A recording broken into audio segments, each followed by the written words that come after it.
3만 피트 상공에서 승객 200명을 태운 비행기가 갑자기 추락하기 시작했습니다. 모든 사람이 죽음을 각오하며 비명을 지르는 절망적인 순간, 줄곧 말 한마디 없이 조용히 있던 한국인이 자리에서 일어섰습니다. 승객들은 의아해했습니다. 저 사람이 뭘 할 수 있겠어? 그런데 20초 만에 기적이 일어났습니다. 30년 경력의 미국 조종사도 이건 불가능해라며 깜짝 놀란 그 장면. 과연 침묵을 지키던 그 한국인의 정체는 무엇이었을까요? 저는 그날을 평생 잊지 못할 겁니다. 2025년 7월 25일 오후 사우스웨스트 1496편에서 벌어진 그 끔찍한 일 말이죠. 저는 항공사 보안 담당관 션 핸드릭스입니다. 그날 역시 항공사 보안 담당관으로서 승객들 사이에 섞여 비공개 감시 업무를 하고 있었죠. 캘리포니아 세크라멘토 국제공항에서 라스베이거스로 향하는 평범한 국내선이었어요. 승객 200여 명이 탄 기내는 무더운 여름 휴가철에 들뜬 분위기로 가득했죠.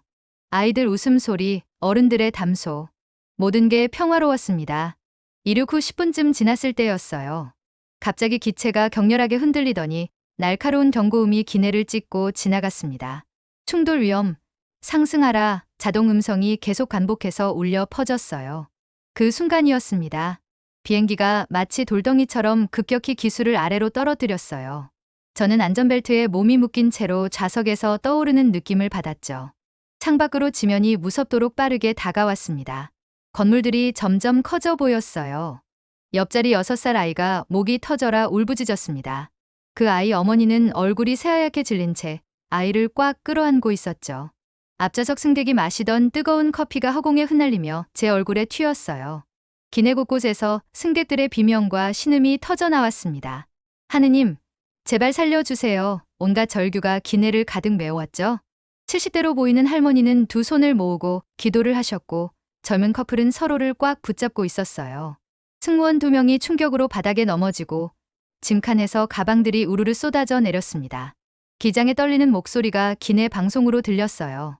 관제소와 연결이 끊겼습니다. 자동 조종 장치에 심각한 오류가 발생했습니다. 모든 승객은 충격 자세를 취해 주시기 바랍니다. 조종실에서도 완전히 당황한 게 느껴졌습니다. 저는 그 순간 온몸에 소름이 돋았어요. 이번엔 정말 끝이구나. 이게 내 마지막이구나. 가슴이 터질 것 같았습니다. 30년 동안 항공업계에서 일하면서도 이런 절체절명의 위기는 처음이었거든요. 모든 승객이 공포에 질린 얼굴로 서로를 바라보며 떨고 있었어요. 기체는 계속 아래로 떨어졌습니다. 10초, 15초, 20초, 25초. 시간이 영원처럼 느껴졌어요. 모두가 죽음을 각오하는 그 절망적인 순간이었죠. 그런데 바로 그때였습니다. 뒷자리에서 한 남성이 조용히 자리에서 일어섰어요. 키가 적당하고 평범한 옷차림의 동양인이었습니다. 다른 승객들과 달리 그의 얼굴엔 당황한 기색이 전혀 없었어요. 그 남성은 정말 신기했습니다. 온 기내가 아수라장인데도 침착하기 그지없었어요. 얼굴엔 특별한 점이 없어 보였는데 유독 눈빛만은 또렷했습니다. 다른 승객들처럼 소리를 지르거나 당황하지 않았어요. 오히려 머리를 살짝 숙인 채 무언가를 깊이 생각하는 듯 눈을 감더니 천천히 일어서서 복도로 나왔습니다. 기체가 여전히 떨어지고 있는데도 말이에요. 그때 앞쪽에서 일하던 승무원이 그를 발견했습니다. 얼굴이 새하얗게 질린 채로 그에게 다가왔죠. 승객님, 지금은 모든 분이 자리에 앉아 계셔야 합니다. 너무 위험해요. 그런데 그 남성이 승무원을 바라보며 조용히 말했어요. 조종석 진입이 필요합니다. 목소리는 낮았지만 분명했습니다. 기내의 소음 속에서도 또렷하게 들렸어요. 승무원이 깜짝 놀라며 물었습니다. 네? 뭐라고 하셨죠? 그는 다시 한번 더 단호한 어조로 말했어요. 수동 회피 모드로 전환 가능합니다. 그러면서 주머니에서 작은 전자장비를 꺼내 보였습니다. 검은색에 여러 버튼과 작은 화면이 달려 있었죠. 승무원들이 서로 당황스러운 눈빛을 주고받았어요. 이런 상황은 매뉴얼에 없었거든요. 그런데 이상했습니다. 그 남성의 말투엔 혼란이나 두려움이 전혀 없었어요.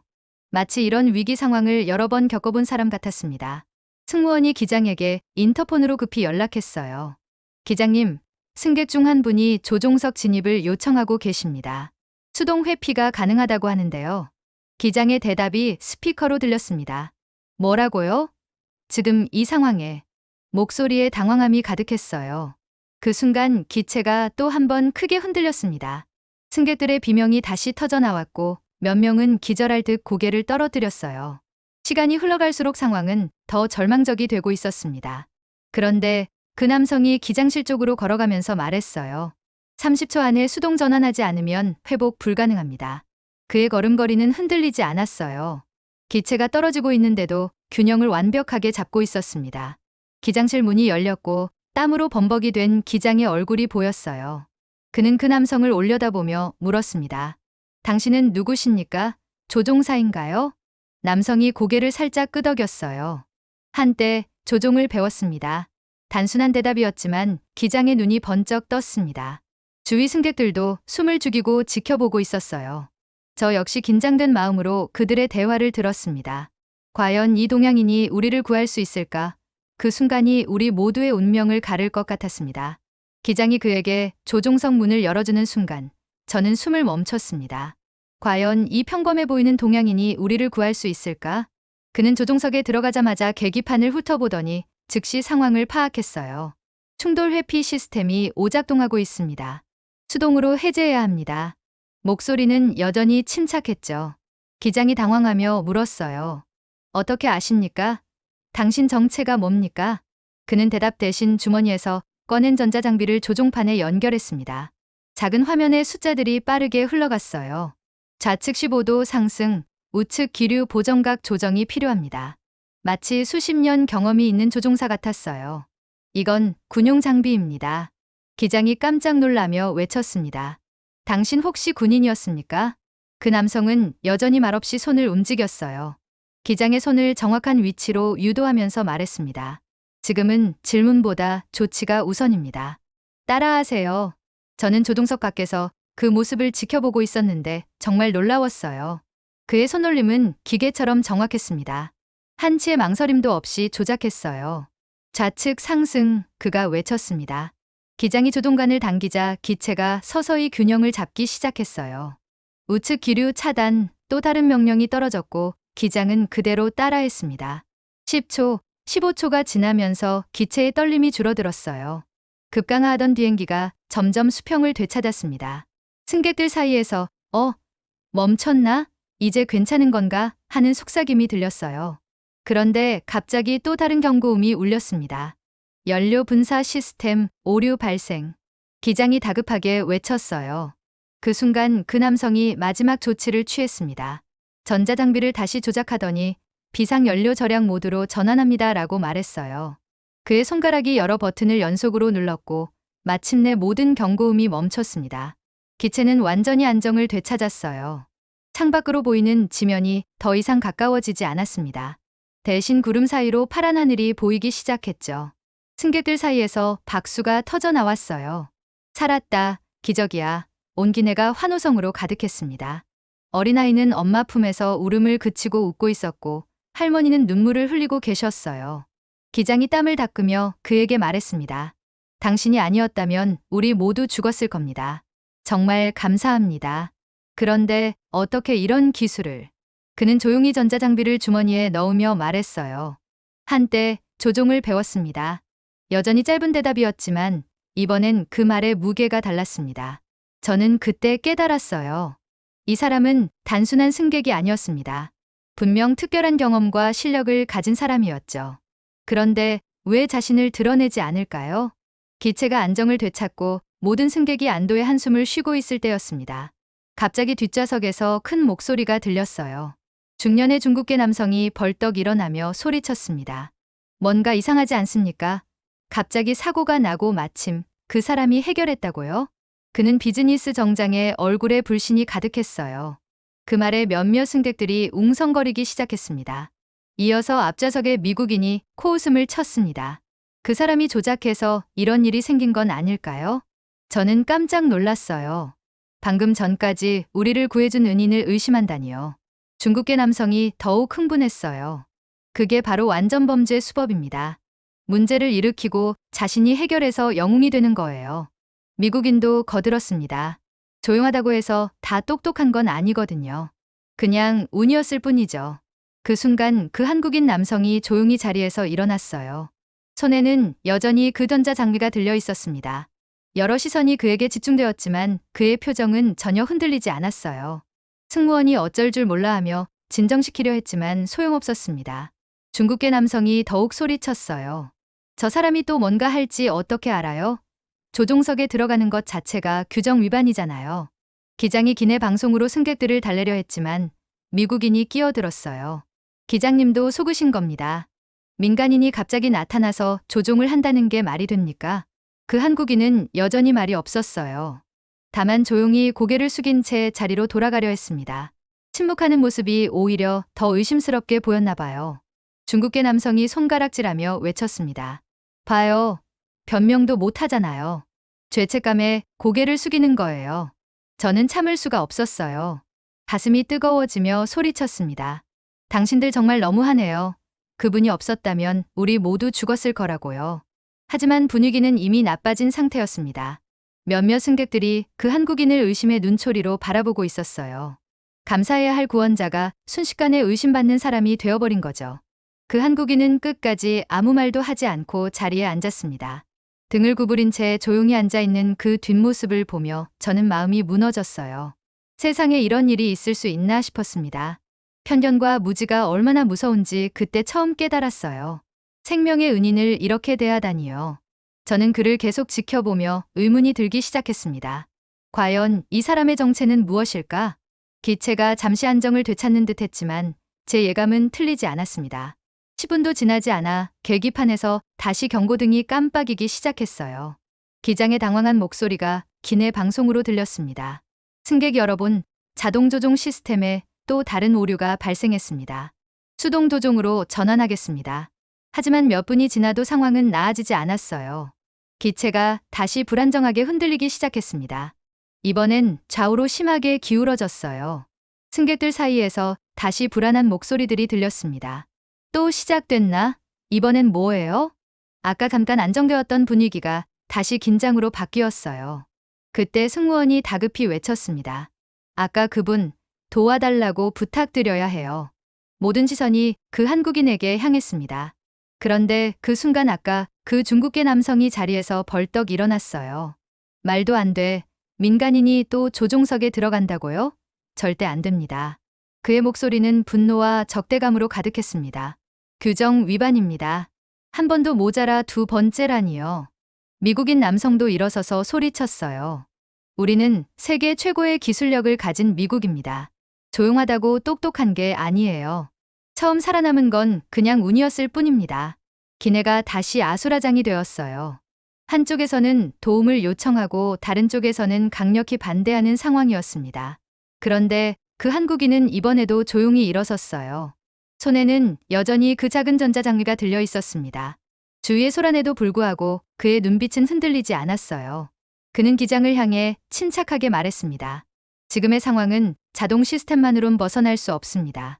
좌표 수동 계산으로 진행해야 합니다. 기장의 눈이 번쩍 떴어요. 그 말은 설마 찰리 코드를 아신다는 건가요? 그가 고개를 끄덕이자 기장은 한치 망설임 없이 조종석 문을 열었습니다. 부탁드립니다. 중국계와 미국인 승객이 소리쳤지만 이미 그는 조종석으로 향하고 있었어요. 기체가 또다시 크게 기울었지만 그의 걸음은 전혀 흔들리지 않았습니다. 조종석에서 그가 다시 작업을 시작했어요. 이번에는 더욱 복잡해 보였습니다. 좌측 기류 차단, 우측 보정각 수동 보정, 상승각도 세밀 조정까지. 모든 판단이 마치 수십 년 경험이 있는 교관급 조종사 그대로였어요. 저는 그 모습을 보며 확신했습니다. 이 사람은 절대 평범한 민간인이 아니라는 걸 말이에요. 10분 후 기체는 완전히 안정을 되찾았습니다. 이번에도 그가 우리를 구해낸 거였어요. 하지만 여전히 일부 승객들의 시선은 차갑기만 했습니다. 그가 조종석에서 나와 자리로 돌아가는 모습을 바라보던 승객들 사이 한 노년 남성이 중얼거렸습니다. 저건 전투기급 수동 조종법이다. 그는 70대로 보이는 백발의 신사였어요. 나도 미공군에서 30년 동안 조종했지만 저런 기술은 민간인에겐 불가능해. 특히 찰리 코드라니. 그건 나토 공동훈련에서만 배우는 최고급 비상 프로토콜이야. 주위 승객들이 그를 바라봤습니다. 그가 계속 말했어요. 저는 숨을 삼키며 제 태블릿을 열었어요. 찰리 코드라는 용어를 급히 검색했습니다. 그리고 놀라운 정보를 발견했어요. 나토 공동훈련 최우수 교관 명단이 나왔습니다. 그 중에서 한국 공군 소속 이름을 찾았어요. 박태수 대령, 대한민국 공군 제3특수비행단. 더 자세히 찾아보니 정말 놀라웠습니다. 나토 공동훈련 수석 교관, 북극 항로 테스트 파일럿, 조종 교육 최고 훈련 교관. 그야말로 살아있는 전설이었어요. 저는 자리에서 일어나 떨리는 목소리로 말했습니다. 여러분, 그분은 한국 공군의 전설입니다. 박태수 대령, 나토 훈련 교관이자 실전 대응 최우수자였던 분이에요. 기내에 정적이 흘렀어요. 그 말이 끝나자 태영 미군 조종사가 고개를 끄덕였습니다. 맞다, 박태수, 그 이름 기억난다. 2019년 나토 합동훈련에서 전 세계 조종사들이 감탄했던 그 박태수 대령이야. 그가 계속 말했어요. 극한 상황 대응 능력이 정말 놀라웠지. 어떤 위기에도 절대 당황하지 않고 완벽하게 해결해내더라고. 우리 미국 조종사들도 모두 인정했던 실력자야. 곧 조용한 박수가 번지기 시작했어요. 처음에는 한두 명이었지만 점점 더 많은 승객들이 박수를 치기 시작했습니다. 그런데 놀라운 건 아까까지 그를 비난하던 중국계 남성과 미국인 승객들도 더 이상 아무 말을 하지 못했다는 거예요. 얼굴이 빨갛게 달아올라 있었습니다. 박태수 대령은 여전히 말이 없었어요. 조용히 자리에 앉아 창밖을 바라보고 있었습니다. 그런데 그 모습이 오히려 더 멋있어 보였어요. 태영 미군이 그에게 다가가 말했습니다. 대령님, 정말 감사합니다. 오늘 당신 덕분에 우리 모두 살았습니다. 박태수 대령이 고개를 돌려 미소를 지었어요. 감사할 것 없습니다. 당연한 일을 했을 뿐이에요. 그 순간 저는 깨달았습니다. 조용한 사람들 속에 진짜 리더가 있었다는 걸. 말로 자랑하지 않아도 행동으로 모든 걸 보여주는 사람이 있었다는 걸. 그것이 바로 한국이었고 그것이 바로 박태수라는 이름이었습니다. 저는 그때부터 한국이라는 나라를 완전히 다른 눈으로 보게 되었어요. 작고 조용하지만 정말 중요한 순간에 세상을 구하는 나라. 그런 나라였습니다. 착륙이 완료되고 기체가 완전히 멈춘 후 조종사가 누구보다 먼저 박태수 대령에게 다가왔습니다. 그는 두 손을 내밀며 진심 어린 목소리로 말했어요.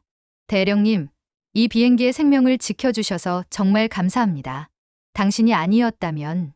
기장의 목소리가 떨렸습니다. 정말 끔찍한 일이 벌어졌을 겁니다.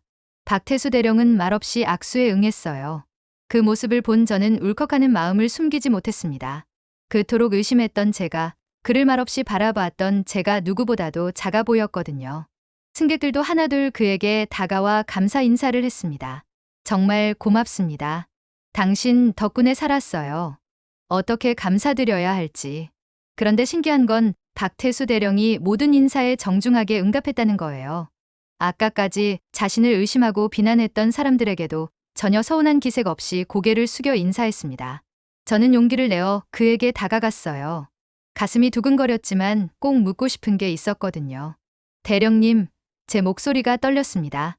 왜 두 번씩이나 조종석에 들어가면서도 아무 말도 안 하셨죠? 자신이 누구인지, 어떤 실력을 가졌는지 말씀하셨으면 모든 게 쉬었을 텐데요. 박태수 대령이 잠시 생각하더니 부드러운 미소를 지으며 대답했어요. 말보단 행동이 먼저라고 생각해서요. 그리고 그가 잠시 멈춘 후 계속 말했습니다. 위기 상황에서는 설명할 시간보다 해결할 시간이 더 소중하거든요. 그 순간 저는 전율이 잃었어요. 정말 간단한 대답이었지만 그 안에 담긴 철학이 얼마나 깊은지 알 수 있었습니다. 그리고 의심받는 것도 당연합니다. 그가 덧붙였어요. 모르는 사람이 갑자기 나타나서 이런 일을 한다면 누구라도 의심할 수 있어요. 저도 그분들을 이해합니다. 아, 이런 사람이 있구나. 저는 그때 깨달았어요. 이 사람에게서 본 것은 기술이 아니라 품격이었습니다. 진짜 강함은 드러내지 않는다는 것. 진짜 리더는 이해와 포용의 마음을 갖는다는 것을 배웠어요. 다른 승객들도 그의 말을 들으며 고개를 끄덕였습니다. 아까까지 그를 의심했던 중국계 남성과 미국인도 부끄러운 듯 고개를 숙였어요. 박태수 대령이 마지막으로 말했습니다. 모두 무사히 착륙해서 다행입니다. 저는 이만 가보겠습니다. 그리고 그는 정말 조용히 기내를 빠져나갔어요. 뒤돌아보지도 않고 마치 아무 일도 없었던 것처럼 말이에요. 저는 그렇게 그의 나라 한국을 진심으로 존경하게 되었습니다. 조용하지만 확실한 실력, 겸손하지만 든든한 신뢰감. 며칠 뒤 저는 한국행 비행기에 몸을 실었습니다. 그 일이 있고 나서 박태수 대령과 한국에 대한 생각이 머릿속을 떠나지 않았거든요. 인천공항에 도착한 저는 곧바로 서울 외곽에 있는 공군 박물관으로 향했어요. 제3특수비행단 전시관이 있다는 걸 미리 알아봤거든요. 박물관 안쪽 한 구석, 조용한 곳에 작은 전시 공간이 있었습니다. 특수비행단 명예의 전당이라는 현판이 걸려 있었어요. 그곳에는 여러 헬멧들이 전시되어 있었는데 그 중 하나가 제 시선을 사로잡았습니다. 낡았지만 정성스럽게 관리된 헬멧 하나였어요. 작은 명패를 읽어보니 이렇게 쓰여 있었습니다. 박태수 대령 2015년에서 2023년 복무. 나토 공동훈련 최우수 교관 조용한 손이 생명을 구한다. 저는 그 글귀를 보는 순간 눈물이 핑 돌았어요. 조용한 손이 생명을 구한다. 정말 박태수 대령을 완벽하게 표현한 문장이었습니다.